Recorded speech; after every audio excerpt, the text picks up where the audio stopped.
Hello everyone, myself Satish Kalra welcomes all of you in my channel Ultimate Science by Satish Kalra.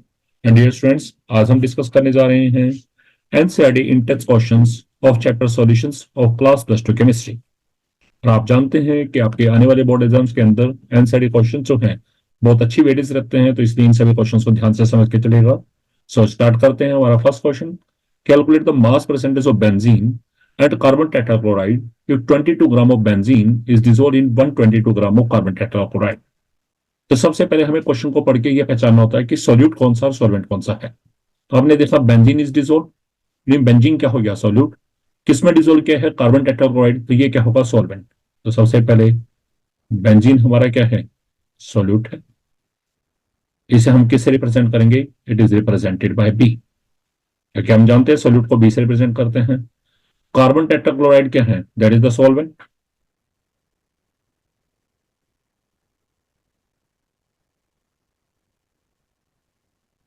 It is represented by A.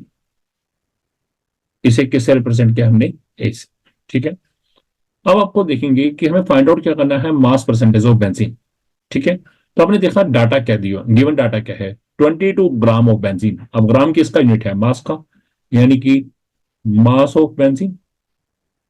Benzene क्या है solute, मास के लिए symbol क्या है small W, तो यानी कि डब्ल्यू भी कितना होगा 22 gram. Dissolved in 122 gram of carbon tetrachloride, तो ग्राम किसका यूनिट है मास का, और कार्बन टेट्राक्लोराइड क्या है सॉल्वेंट, यानी कि मास ऑफ सॉल्वेंट गिवन है डब्ल्यू ए, वो कितना है 122 ग्राम। अब आप ये भी देख रहे हैं कि सॉल्यूशन में दो ही कंपोनेंट हैं, तो मास ऑफ सॉल्यूशन, पूरे सॉल्यूशन का मास क्या होगा डब्ल्यू सॉल्यूशन, वो क्या होगा equal to W A plus W B, यानी कि 122 प्लस 22 दैट इज 144 ग्राम। अब हमें देखेंगे हमें क्या निकालना है, हमें निकालना है मास परसेंटेज ऑफ बेंजीन। तो याद रखिएगा जिसकी भी मास परसेंटेज है उसका मास ऊपर आएगा, नीचे क्या आएगा total masses of all the components. तो किसका मास ऊपर आएगा सॉल्यूट का बेंजीन का, यानी कि डब्ल्यू बी ऊपर आएगा, नीचे क्या आएगा W A plus W B, और परसेंट का क्वेश्चन इंटू 100। तो ये क्या होगा W B upon W A plus W B क्या है डब्ल्यू सोल्यूशन इंटू 100। और जब वैल्यू पुटअप करेंगे तो डब्ल्यू बी कितना है 22 अपॉन डब्ल्यू सोल्यूशन कितना है 144 इंटू 100। और जब इसे सोल्व करेंगे आंसर आएगा हमारे पास 15.28%। अब हमें निकालना है मास परसेंटेज ऑफ CCl4। अब हम ये भी जानते हैं कि हमारे पास परसेंटेज का सम क्या होता है, हमारे पास कंपोनेंट्स हैं उनकी परसेंटेज का सम क्या होगा 100। तो यदि बेंजीन की मास परसेंटेज 15.28 है तो CCl4 की क्या होगी 100 माइनस 15.28, और इसे सोल्व करेंगे कितना आएगा 84.72%। So this is the mass percentage of CCl4। Clear, तो ये हमारा फर्स्ट क्वेश्चन था। Next question,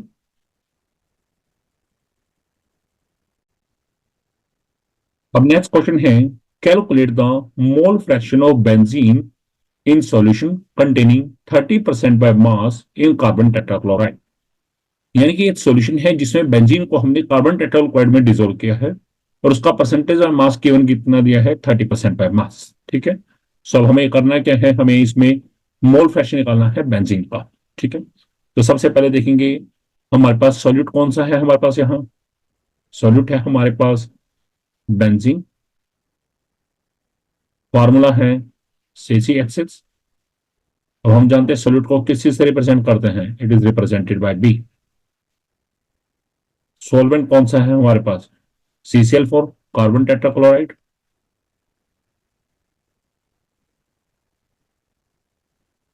CCl4 is represented by A, इसे ए से। अब आपको मेंशन है 30% by mass of benzene in CCl4 solution. इसका मतलब क्या है, this is percentage by mass, और परसेंटेज बाय मास की डेफिनेशन होती क्या है, mass of solute dissolved in 100 gram of solution. It means जो ये 30 दिया है यानी कि 30 ग्राम ऑफ सोल्यूट, सोल्यूट क्या है benzene is dissolved in 100 gram of solution. ठीक है, तो अब इस लाइन से देखें क्या गिवन है 30 ग्राम ऑफ बेंजीन, यानी कि बेंजीन का मास डब्ल्यू भी कितना है 30 ग्राम, सेकंड पॉइंट है 100 ग्राम ऑफ सोल्यूशन, तो ये क्या है, मास ऑफ सोल्यूशन, यानी कि मास ऑफ सोल्यूशन कितना है, 100 ग्राम। तो यहां से हम मास ऑफ सॉल्वेंट निकालेंगे तो वो क्या होगा, सॉल्यूशन माइनस सॉल्यूट, यानी कि 100 - 30 दैट इज 70 ग्राम। ठीक है, ये तो निकाल लिया। अब हमें क्वेश्चन में पूछा क्या है, मोल फ्रैक्शन। क्या पूछा है, मोल फ्रैक्शन। सो हमें फाइंड आउट करना है mole fraction of benzene. Mole fraction को कैपिटल एच से शो करते हैं, बेंजीन क्या है, सॉल्यूट, यानी कि एच भी निकालना है। एंड वी नो एच भी होता है क्या है हमारे पास, n B upon N A plus N B. तो पहले हम एन बी और एन ए की वैल्यू निकालेंगे, उसे बाद में फॉर्मूला पुटअप करेंगे, तब निकलेगा हमारे पास। सो एन बी क्या चीज है, number of moles of benzene. N B, N B किसके बराबर होगा, W B upon M B. ठीक है, और एम बी क्या है हमारे पास, मोलर मास निकाल लीजिए बेंजीन का। So molar mass of benzene, ठीक है, CCH6 का मोलर मास। एम बी क्या होगा, कार्बन के 6 एटम है, 6 × 12 प्लस हाइड्रोजन के 6 है, 6 × 1, यानी कि 78 ग्राम पर मोल। सो ये एनबी की वैल्यू पुटअप करेंगे तो डब्ल्यू बी कितना हमारे पास 30 अपॉन एम बी कितना है 78, ये आ जाएगा एनबी, पहली चीज आ जाएगी। इसी तरह से हम निकालेंगे number of moles of CCl4, यानी कि एन ए, वो क्या होगा, W A upon M A. अब एम ए क्या है, मोलर मास किसका है, CCl4 का। तो सेम वे से भी हम मोलर मास CCl4 का निकालते हैं। Then molar mass of CCl4, इसे फाइंड आउट करेंगे, ये आएगा 154 ग्राम पर मोल, क्योंकि कार्बन के 1 एटम है 1 × 12 प्लस क्लोरीन के 4 है 4 × 35.5। ठीक है, तो यहां से हम number of moles of CCl4 निकालेंगे, वो क्या आ जाएगा हमारे पास,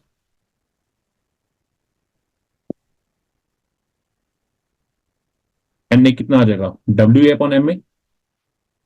वैल्यू जब रखेंगे तो डब्ल्यू ए कितना है 70 अपॉन एम ए कितना है 154, ये चीज आ जाएगा।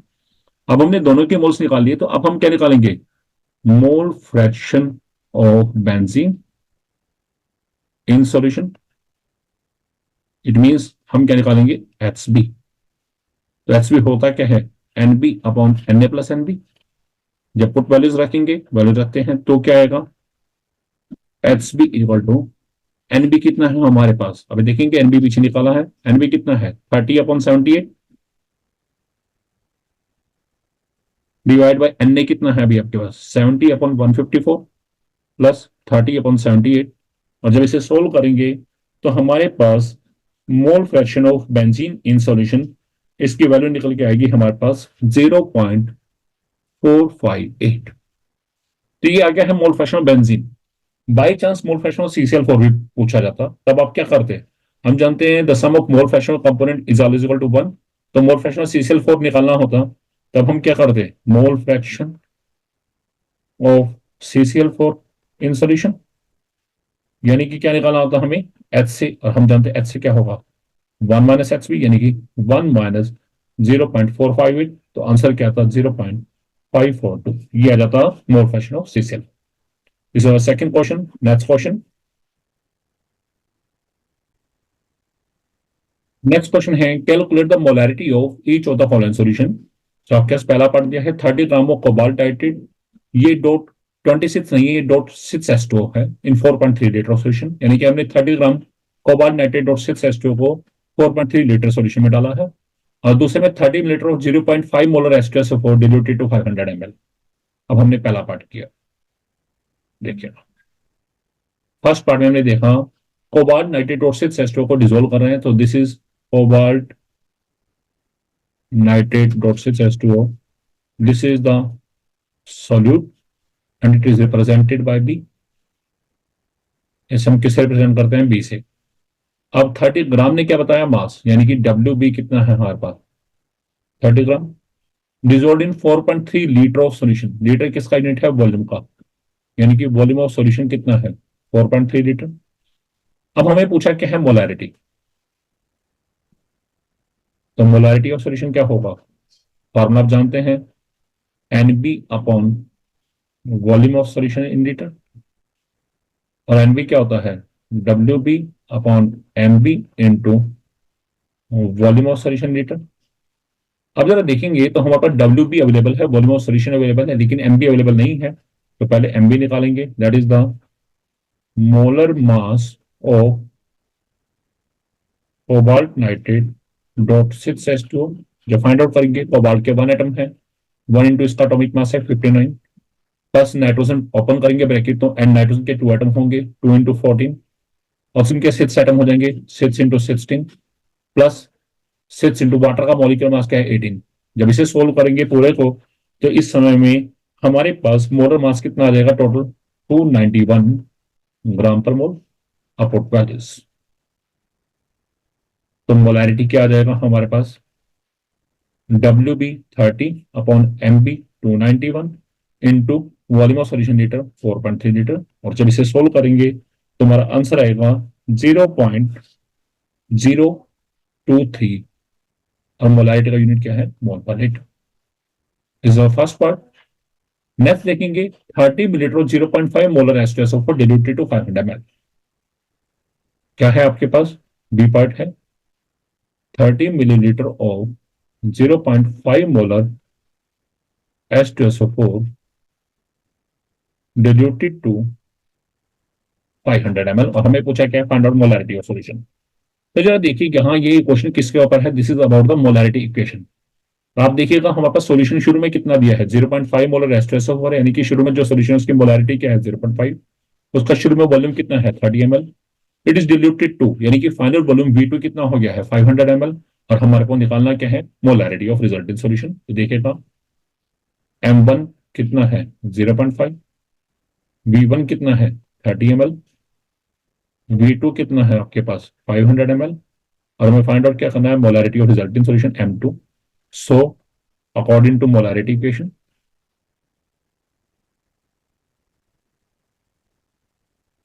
क्या है, M1 V1 M2 V2।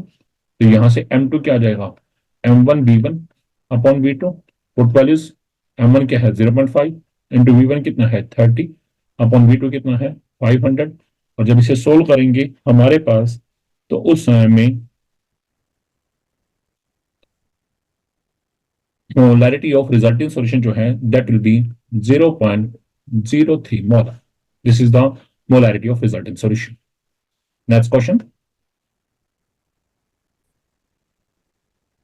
Next question है, calculate the mass of urea required in making 2.5 kilogram of 0.25 molal aqueous solution.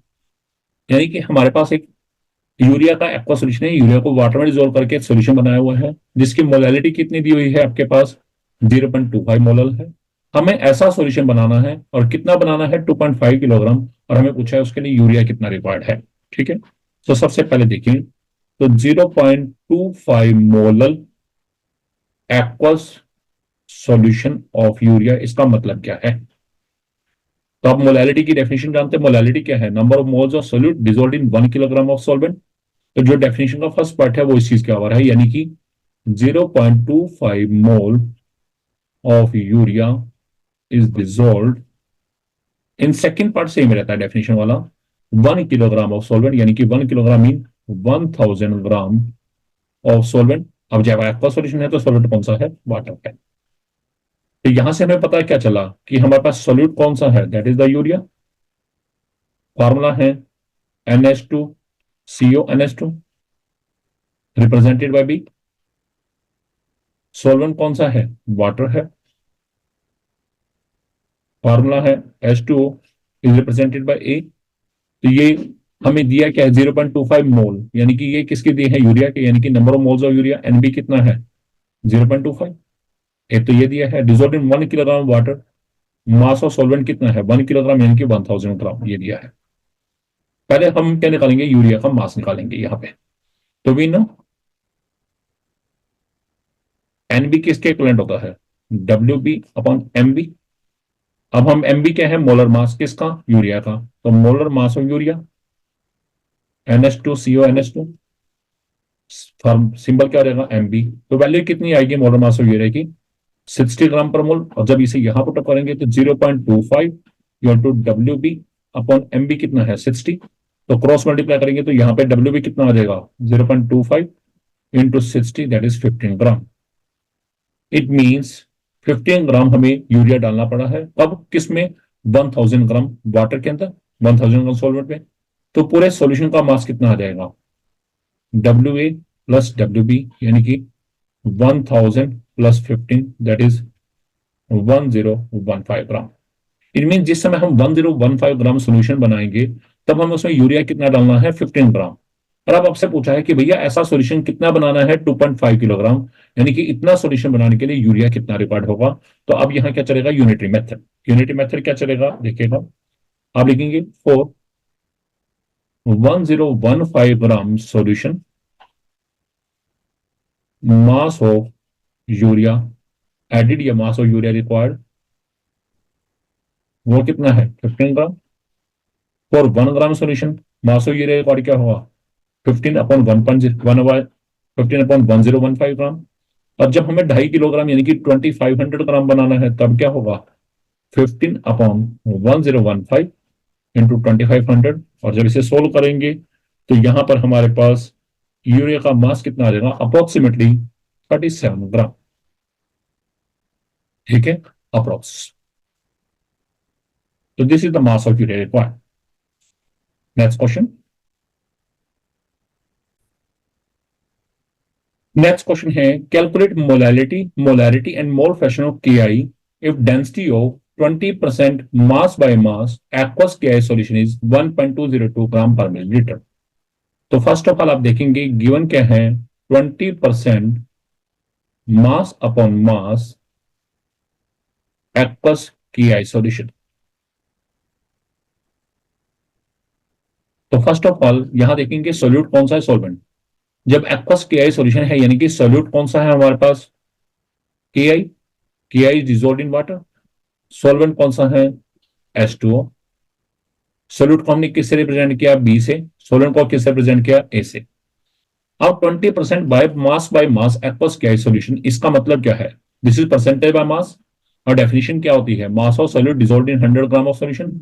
तो फर्स्ट पार्ट किसके इक्विवेलेंट होगा? इस चीज के, यानी कि 20 gram of solute KI is dissolved in 100 gram of solution. तो यहां से हमने देखा 20 ग्राम ऑफ KI, ग्राम के साथ मास का, यानी कि WB कितना दिया है? 20 ग्राम। W सॉल्यूशन कितना दिया है? 100 ग्राम।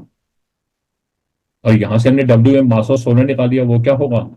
W solution minus WB, that is 100 minus 20, that is 80 ग्राम। इसी से अब आपको क्या दिया है? The density of this solution is 1.202 ग्राम पर मिलीलीटर। तो देखिएगा डेंसिटी ऑफ सॉल्यूशन कितना दिया है? 1.202 ग्राम पर मिलीलीटर। तो आपको मैंने बताया था जब भी डेंसिटी दिया होगा तो डेंसिटी में क्या होता है? मास अपॉन वॉल्यूम। तो गारंटीड बात है डेंसिटी के साथ एक चीज मास या वॉल्यूम में से जरूर मिलेगी। तो आप देखिए मास ऑफ सॉल्यूशन गिवन है, तो इसको यूज करके हम क्या निकालेंगे? Volume of solution. तो डेंसिटी क्या था? Mass upon volume. तो वॉल्यूम क्या रहेगा? Mass upon density. तो mass of solution upon density of solution.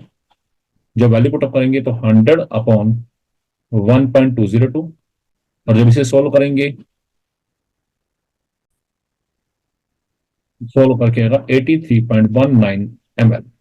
ठीक है, ये आ जाएगा हमारे पास ये वॉल्यूम ऑफ सॉल्यूशन। अब शुरू करें, पहली चीज हमें क्या फाइंड आउट करनी है? हमें फाइंड आउट करना है मोलैलिटी ऑफ सॉल्यूशन। अब मोलैलिटी होता क्या है? Number of moles of solute dissolved in 1 kilogram of solvent, यानी कि NB upon WA in kilogram.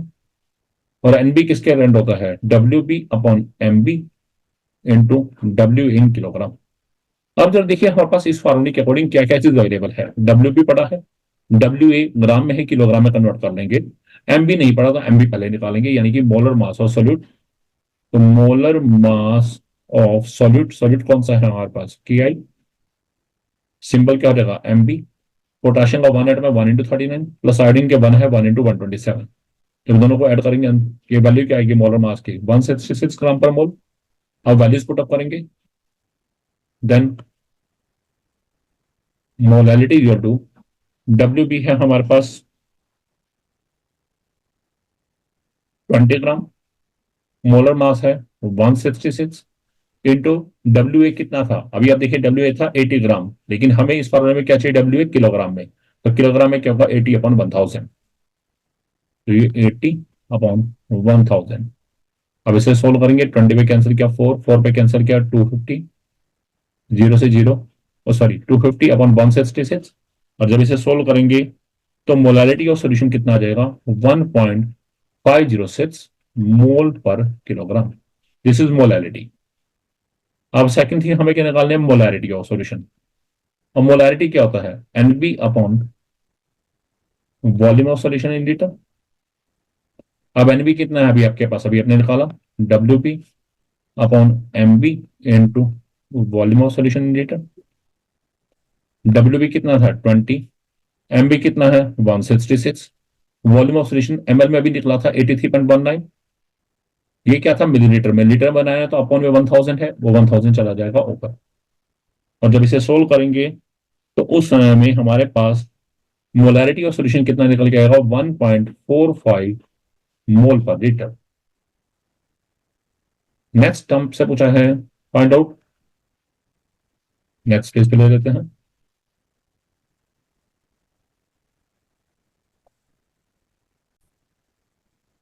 अब नेक्स्ट हमें निकालना है mole fraction of K I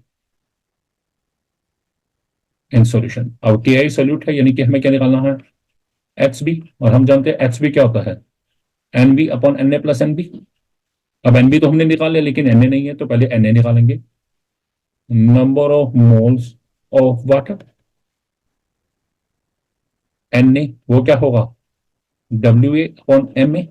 W A given है लेकिन एम ए नहीं है, एम ए निकाल लो पहले। Molar mass of water, M A water का फॉर्मूला क्या है, H2O, तो 2 × 1 + 1 × 16, 18 ग्राम पर मोल। और जब यहां रखेंगे तो W A upon M A क्या हुआ, 80/18। अब हम निकालेंगे mole fraction. Okay I put values, तो एन बी क्या था, W B upon M B, वो आपके पास था 20/166 डिवाइड बाय 80/18 प्लस 20/166। जब इसे सोल्व करेंगे तो हमारे पास मोल फ्रैक्शन ऑफ के आई कितना आ जाएगा, 0.0263। ठीक है, this is the mole fraction of K I. Next question.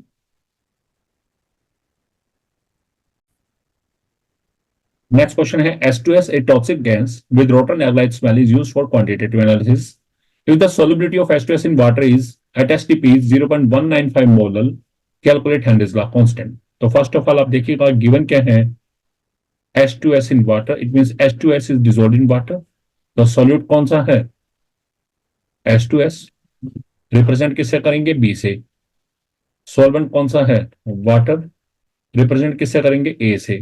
अब आपके पास यह क्या है, 0.195 molal solution of H2S in water. तो एम स्मॉल एम किसको शो करता है, मोलालिटी को। और मोलालिटी की डेफिनेशन क्या होती है, number of moles of solute dissolved in 1 kilogram of solvent. तो definition of first part number of moles of solute, तो वो किसके बराबर होगा, 0.195 के।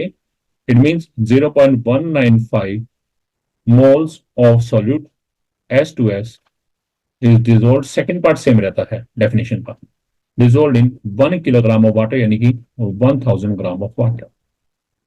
ठीक है, अब यहां से देखिए हमें क्या डाटा मिल गया, मोल H2S सोल्यूट है, यानी कि सोल्यूट के मोल्स, एनबी कितना है 0.195 है। ग्राम किसका नीट है, मास, और मास ऑफ वाटर यानी कि डब्ल्यू ए, मास ऑफ सोल्वेंट दिया है 1000 ग्राम। ठीक है, अब आपको पूछा है कैलकुलेट हेनरीज लॉ कौन सा है, और साथ साथ एक एसटीपी दिया है। तो ध्यान दीजिएगा, एट एसटीपी पे क्या होता है, पार्शियल प्रेशर ऑफ गैस, वो कितना होता है 0.987 बार। ये याद रखना है आपको, at STP partial pressure of gas क्या होता है 0.987 बार। हमें पूछा क्या है, find out Henry's law constant. So according to Henry's law, Henry's law के अकॉर्डिंग क्या पढ़ा आपने, partial pressure of any gas H2S है is equal to KH into mole fraction of that gas, mole fraction of H2S।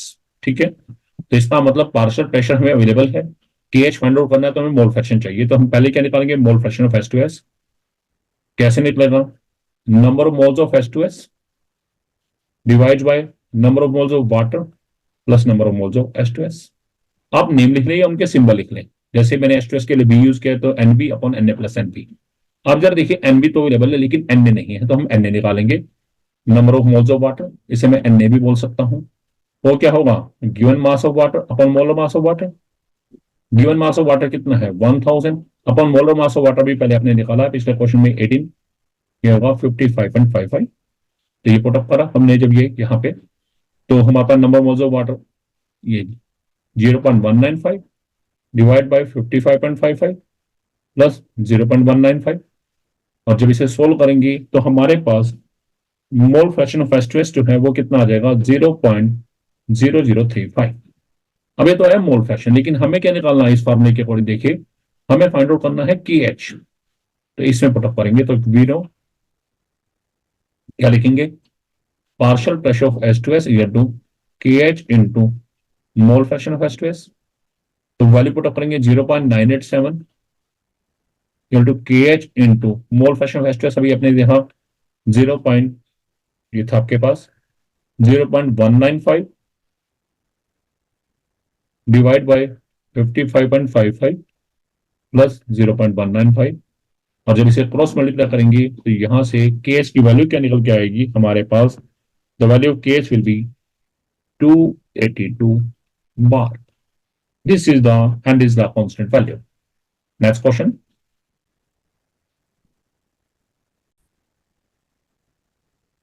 Next question is and is the constant for CO2 in water is 1.67 into 10⁸। ये यहां लिखा हुआ है, ये power में है 10⁸ pascal at 298 kelvin.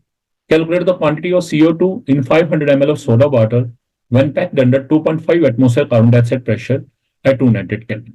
ठीक है, तो ये आपके पास ये दिया है कि हमारे पास कार्बन डाइऑक्साइड गैस को हमने, उसका प्रेशर इतना है, एंड इज द कांस्टेंट ये दिया है, हमें 500 ml सोडा वाटर के अंदर क्वांटिटी ऑफ CO2 यानी कि mass of CO2 find out करना है। तो फर्स्ट ऑफ ऑल गिवन क्या है, KH for CO2 in water वो कितना है 1.67 इंटू 10⁸ पास्कल। दूसरी चीज क्या दी है, पार्शियल प्रेशर CO2 वो कितना है 2.5 एटमोसफियर। और मैंने अपने इंपॉर्टेंट पॉइंट्स वाले वीडियो में बताया भी था कि पार्शियल प्रेशर और केस दोनों का यूनिट सेम होना चाहिए, तो इसे भी पास्कल में कन्वर्ट करें तो 2.5 इंटू 101,325 पास्कल किया जाएगा हमारे पास पार्शियल प्रेशर CO2, क्योंकि 1 एटमोसफियर में इतने पास्कल हैं। अब हम जानते हैं according to Henry's law, Henry's law क्या कहता है, partial pressure of any gas equal to KH into mole fraction of that gas. यदि वैल्यू पुट करूंगा तो 2.5 into 101,325 into 1.67 into 10⁸ into mole fraction of CO2। तो यहां से मोल फ्रैक्शन ऑफ CO2 जो है वो हमारा आ जाएगा सोल्व करने के बाद 0.00152 ये आ जाएगा।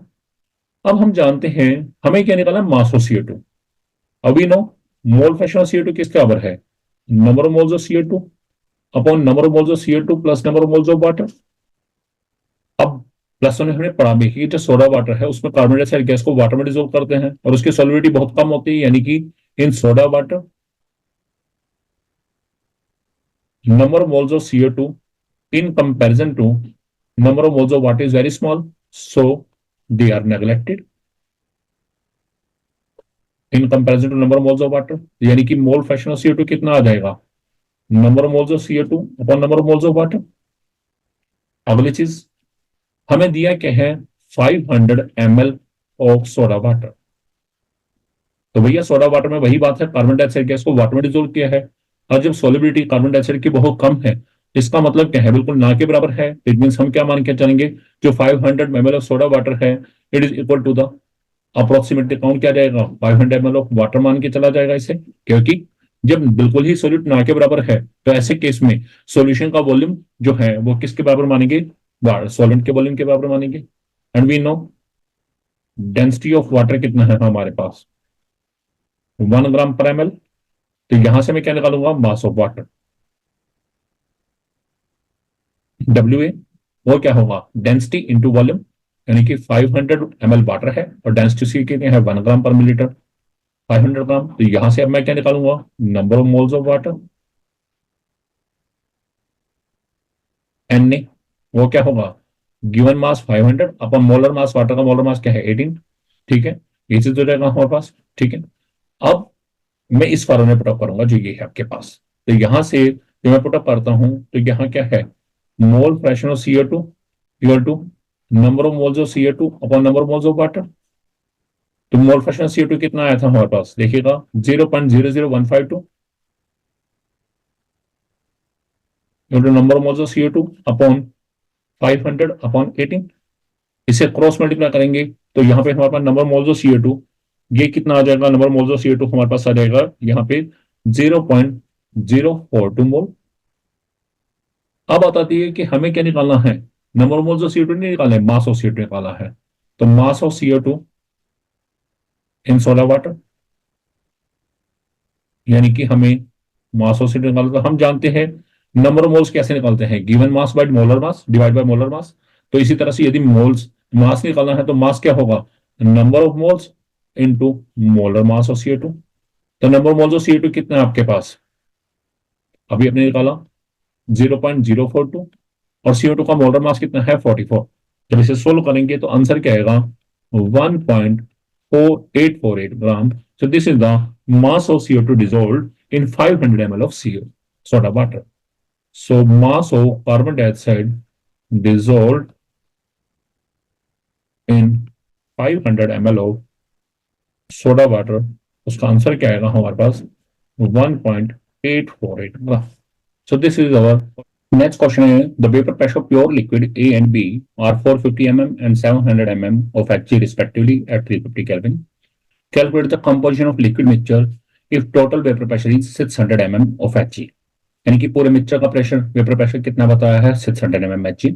Also find the composition in vapour phase. तो जरा ध्यान दीजिए, पहला पूछा है कंपोजिशन ऑफ लिक्विड मिक्सचर और एक पूछा है कंपोजिशन इन वेपर फेज। मैंने आपको बताया था जब composition of component in liquid mixture आ जाता है, मिक्सचर में कंपोजिशन आता है, तो इसका मतलब हमें वहां मोल फ्रैक्शन निकालने हैं, ठीक है। Mole fraction of solvent in solution, mole fraction of solute in solution, यानी कि H से H भी निकालना है। और जब कंपोजिशन वेपर फेज है तो हमें Y भी निकालना है, ठीक है। इसके बारे में मैंने बताया भी था, फॉर्मूला मेरी वीडियो में बताया था, जिसका लिंक मैंने इस डिस्क्रिप्शन में डाल रखा है, और उस वीडियो को आप देख सकते हैं। उसमें सभी इंपॉर्टेंट फार्मूलाज और टेक्निक्स बताई गई है जो न्यूमेरिकल प्रॉब्लम में आपको हेल्प करेंगे। तो शुरू करते हैं। The vapour pressure pure liquid A and B are 450 mm and 700 mm। तो वेपर प्रेशर को स्मॉल पी से शो करते हैं, प्योर है तो ऊपर आ जाएगा 0, यानी कि पी नॉट ए उसकी वैल्यू दी है 450 mm, पी नॉट बी इसी तरह से उसकी वैल्यू क्या दी है 700 mm Hg, और टोटल वेपर प्रेशर मिक्सचर यानी कि पी सॉल्यूशन जो है वो कितना दिया है 600 mm Hg। अब आप देख रहे हैं दो लिक्विड का मिक्सचर है, ठीक है, तो यहां राउट्स लॉ चलेगा। अकॉर्डिंग टू राउट्स लॉ क्या होगा, total pressure equal to sum of partial pressure of components, यानी कि P naught A into H से plus P naught B into H B. अब हमने क्या करा, वी नो एच से प्लस एच बी क्या है 1 है, तो यदि एच बी देखूं तो वो कितना होगा 1 माइनस एच से। इसको यहां पर रखो तो पी इक्वल टू क्या होगा P naught A into H से plus P naught B into 1 minus H से। वैल्यूज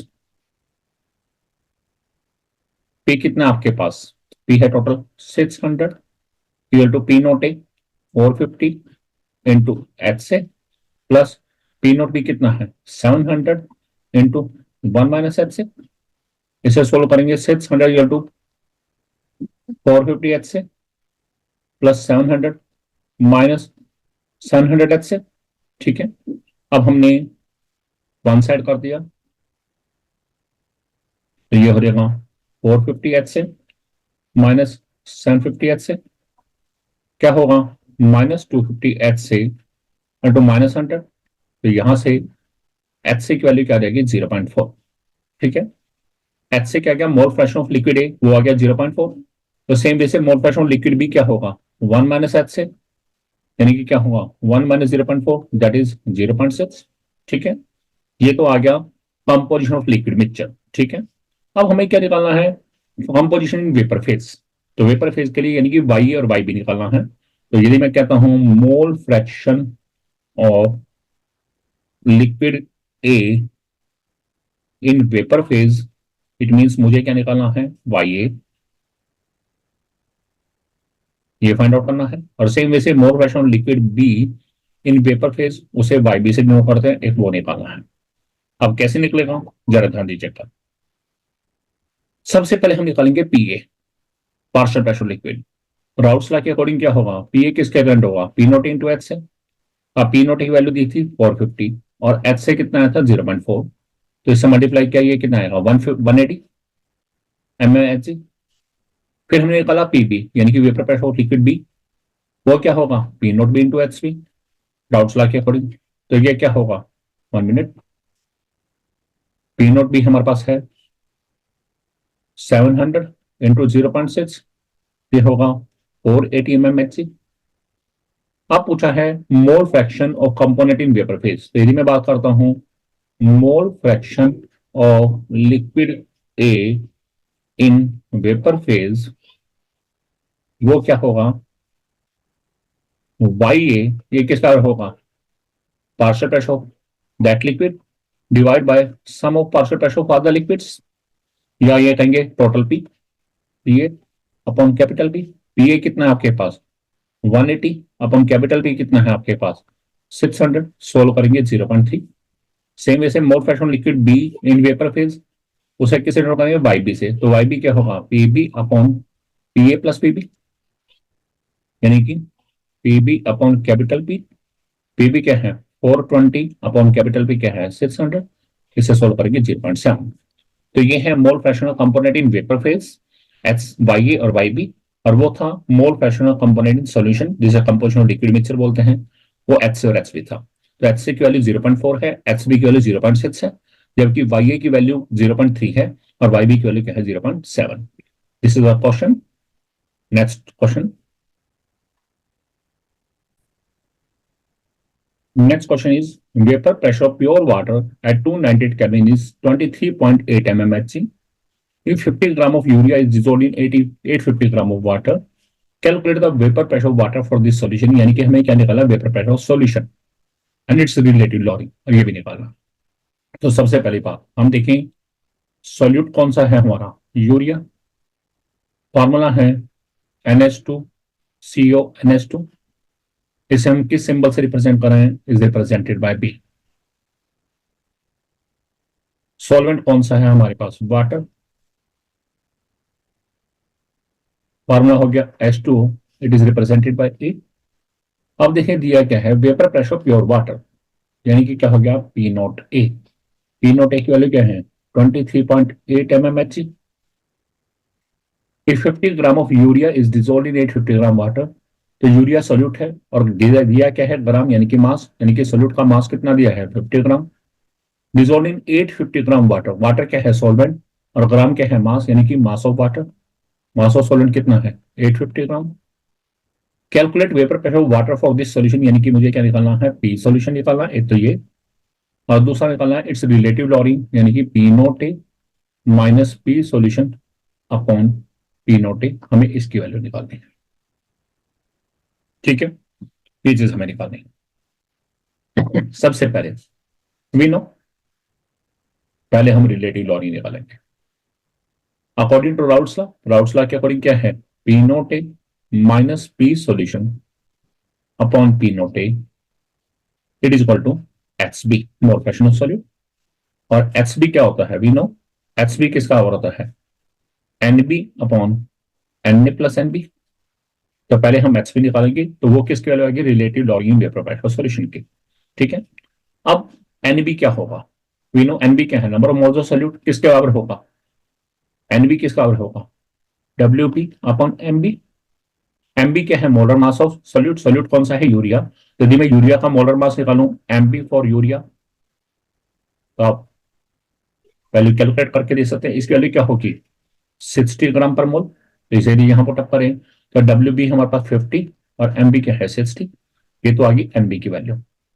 अब हमने निकाली Na की वैल्यू, Na क्या होगा WA अपॉन MA, वैल्यू से पुट अप करें तो WA कितना है 850 upon MA, molar mass of water कितना है 18, तो ये हमारे पास आ गया Na की वैल्यू। अब जब हम इसे पुट अप करते हैं NB और Na की वैल्यू इस फॉर्मूले पुट अप करते हैं HP में, तो वी नो एच बी किसका बराबर है, N B upon N A plus N B, जो वैल्यू पुट करी। एन बी कितना है हमारे पास, एन बी है हमारे पास 50/60 और एन ए क्या है 850/18, 50/60 डिवाइड बाय 850/18 प्लस 50/60। जब इसे सोल्व करेंगे तो यह वैल्यू हमारे पास कितनी आएगी, this value will be equal to 0.0173। So mole fraction of solute कितना है 0.0173। So according to Raoult's law, Raoult's law के अकॉर्डिंग हम जानते हैं relative lowering vapour pressure solution को किससे शो करते हैं, P note A minus P solution upon P note A, that will equal to 0.0173। तो ये हमारा सेकंड पार्ट तो आ गया। अब हमें फर्स्ट पार्ट निकालना है, हमें फाइंड आउट क्या करना है, vapour pressure of water for this solution. जब हमने सोल्यूट इसमें डाल दिया है, इट मींस हमें क्या फाइंड आउट करना है, पी सॉल्यूशन। तो अब इस इक्वेशन को उठाएंगे, मान लो इसका इक्वेशन में 2 है, in equation 2 sorry put all the values. अब पी नोट की वैल्यू क्या दी है 23.8 minus P solution upon 23.8 equal to क्या होगा 0.0173। तो जब इसे सोल्व करेंगे क्रॉस मल्टीप्लाई करके तो यहां से पी सॉल्यूशन कितना आएगा 23.4 mmHg। सो ये हमारे पास P solution. Clear. Next question.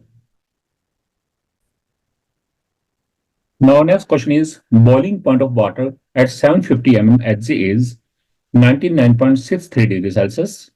How much sucrose is to be added to 500 gram of water such that it boils at 100 degrees Celsius? ठीक है। अब वाटर का बॉइलिंग पॉइंट शुरू में इतना बताया है 99.63, ठीक है, कितना बताया है 99.63 डिग्री सेल्सियस, और सुक्रोस उसमें ऐड की है वाटर में। तो सुक्रोस जो है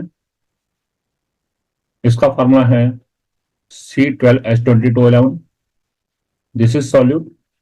इसे किससे रिप्रेजेंट करें, बी से। किस में ऐड किया है, वाटर में। वाटर का फार्मूला क्या है H2O, दिस इज सॉल्वेंट। इसे रिप्रेजेंट किया है ए से। अब ये दिया है boiling point of water at 750 mmHg is 99.6 degree Celsius. तो ये क्या है, boiling point of pure solvent. So boiling point of pure solvent, pure water, ठीक है। सिंबल क्या होगा, टीबी नॉट। इसकी वैल्यू क्या दी है 99.63 डिग्री सेल्सियस। तो जब केल्विन में कन्वर्ट करेंगे तो 99.63 प्लस 273 इसे करेंगे तो ये कितना आएगा 372.63 kelvin. How much sucrose is to be dissolved in 500 gram of water, यानी कि मुझे क्या निकालना, मास ऑफ सुक्रोज WB निकालना है।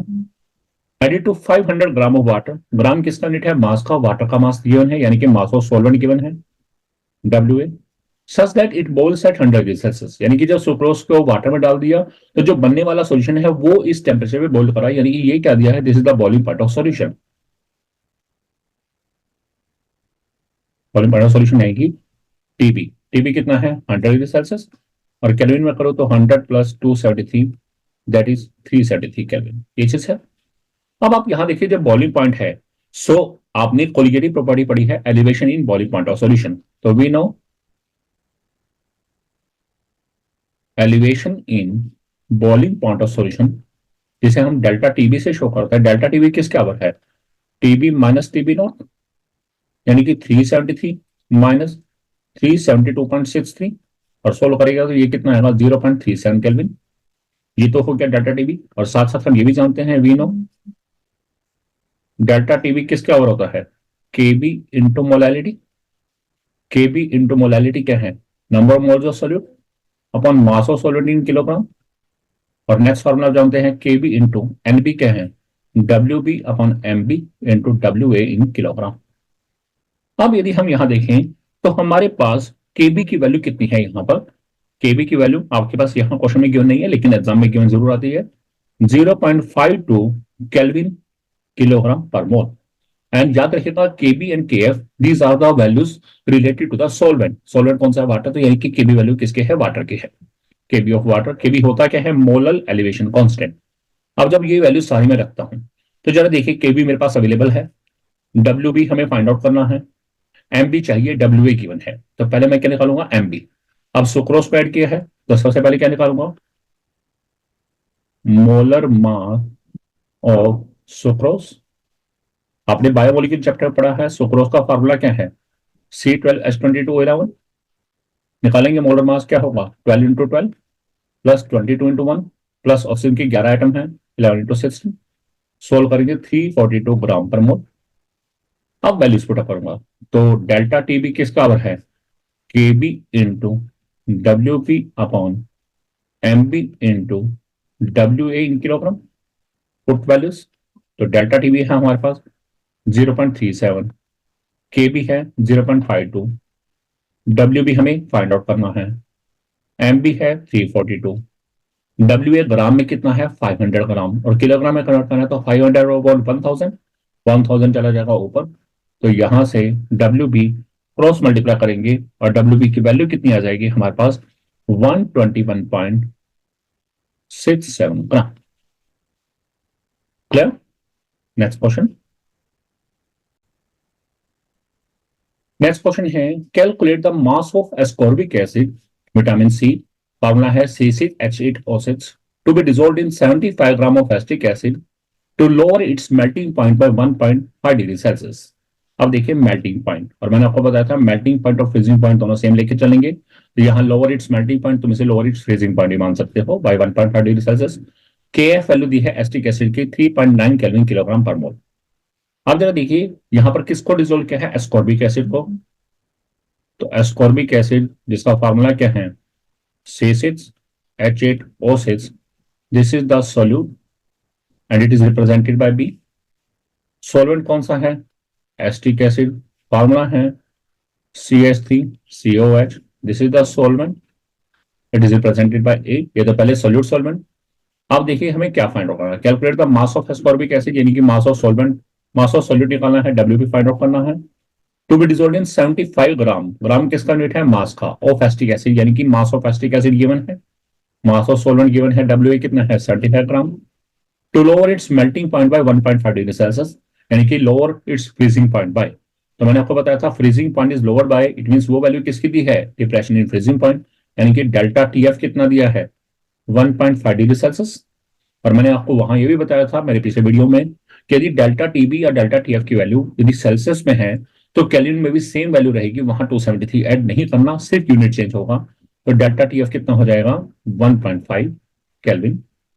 के एफ वैल्यू गिवन है, के एफ फॉर CH3COH, उसकी वैल्यू क्या गिवन है 3.9 केल्विन किलोग्राम पर मोल। अब हम देखेंगे डब्ल्यू बी कैसे निकलता है। तो हमने एक फार्मूला पढ़ा है, वी नो डेल्टा टीएफ किसके बराबर है, K f into molality. K f into molality क्या है, W B upon M B into W A in kilogram, या वो भी कर सकते हैं N B upon W in kilogram, number moles of solute upon mass of solvent in kilogram. और यहाँ के एफ क्या है, this is the molar depression constant, जिसे क्रायोस्कोपिक कांस्टेंट भी बोलते हैं। Put values, delta T f है 1.5, के एफ दिया है 3.9, डब्ल्यू बी हमें फाइंड आउट करना है, एम बी, एम बी क्या है मोलर मास ऑफ सॉल्यूट, तो वो निकालेंगे पहले यहाँ पे। तो molar mass of ascorbic acid, formula था C6H8O6, तो क्या होगा 6 × 12 प्लस 8 × 1 प्लस 6 × 16, तो ये हो जाएगा 176 ग्राम पर मोल। ये वैल्यू रखी 176 इंटू डब्ल्यू ए कितना है आपके पास 75, ग्राम में है किलोग्राम बदलना है तो 75 अपॉन 1000, 1000 ऊपर चल जाएगा।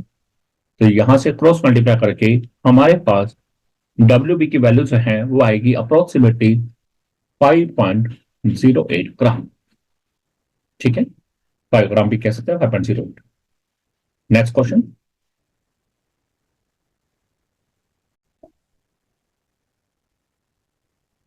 नेक्स्ट क्वेश्चन है, calculate the osmotic pressure in pascal. अब देखिए कंडीशन क्या है, ऑस्मोटिक प्रेशर निकालना है पास्कल में। Exerted by solution prepared bye dissolving 1 gram of polymer of molar mass 1,85,000 in 450 ml of water at 37 degree Celsius. यानी कि पॉलीमर एक सॉल्यूट है जिसे हमने वाटर में डिसोल्व किया है। तो पॉलीमर क्या है हमारे पास, सॉल्यूट है, रिप्रेजेंट किससे किया है? It is represented by B. Water क्या है? Formula H2O। This is solvent, it is represented by A. अब देखिए गिवन क्या है, calculate the osmotic pressure in pascal, it means हमें पाई फाइंड आउट करना है। Exerted by solution prepared by dissolving 1 gram of polymer, यानी कि मुझे पॉलीमर का 1 ग्राम डिसोल्व किया है और पॉलीमर सोल्यूट है, यानी कि ये क्या दिया है? मास ऑफ सोल्यूट, यानी कि WB 1 gram of molar mass 1,85,000, यानी कि मोलर मास ऑफ सोल्यूट या मोलर मास ऑफ पॉलीमर कितना है? 1,85,000 ग्राम पर मोल इन 450 ml ऑफ वाटर। ये क्या दिया है? वॉल्यूम। मैंने बताया था यहाँ वॉल्यूम ऑफ सॉल्यूशन भी हो या वॉल्यूम ऑफ सॉल्वेंट हो, दोनों ही चलेंगे। वी लेके चलेंगे।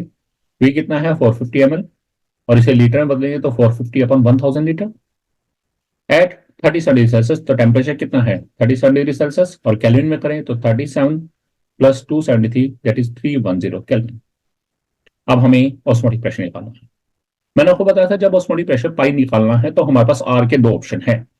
आपकी चॉइस है आर की वैल्यू 0.08 to 1 लीटर एटमोस्फेयर पर केल्विन पर मोल ले सकते हैं, या आर की वैल्यू क्या लेंगे? 0.083 लीटर बार पर केल्विन पर मोल, ये ले सकते हैं। अब यदि यहां ये वैल्यू यूज करेंगे 0.08 to 1, तो हमारा पाई का आंसर किस में आएगा? एटमोस्फेयर में।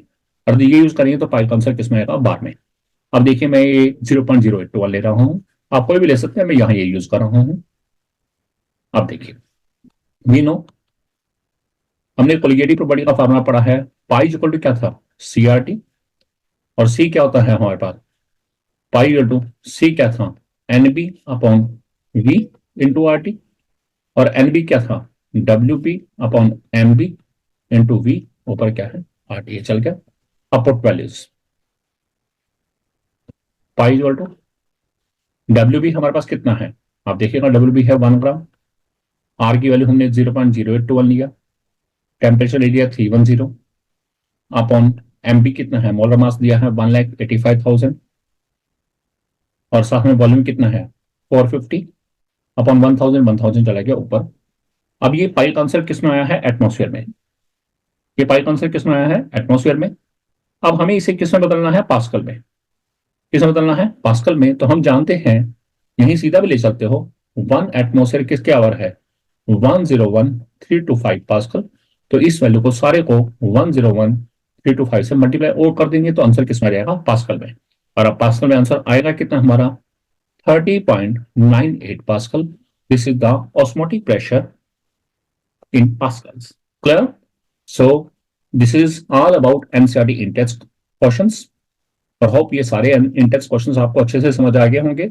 और इनके यदि कहीं कोई दिक्कत आती है तो एक बार आप अपना इंपॉर्टेंट फार्मूलाज वाला जो मेरा पिछला वीडियो है जो मैंने डिस्क्रिप्शन में डाला है उसे आप देख सकते हैं। तो उसके अंदर आपको ये सारी टेक्निक्स पता चल जाएंगी कि किस किस तरह से मैंने कौन सी टेक्निक यूज की है, और आपके न्यूमेरिकल्स में किसी तरह की कोई भी डिफिकल्टी नहीं आएगी।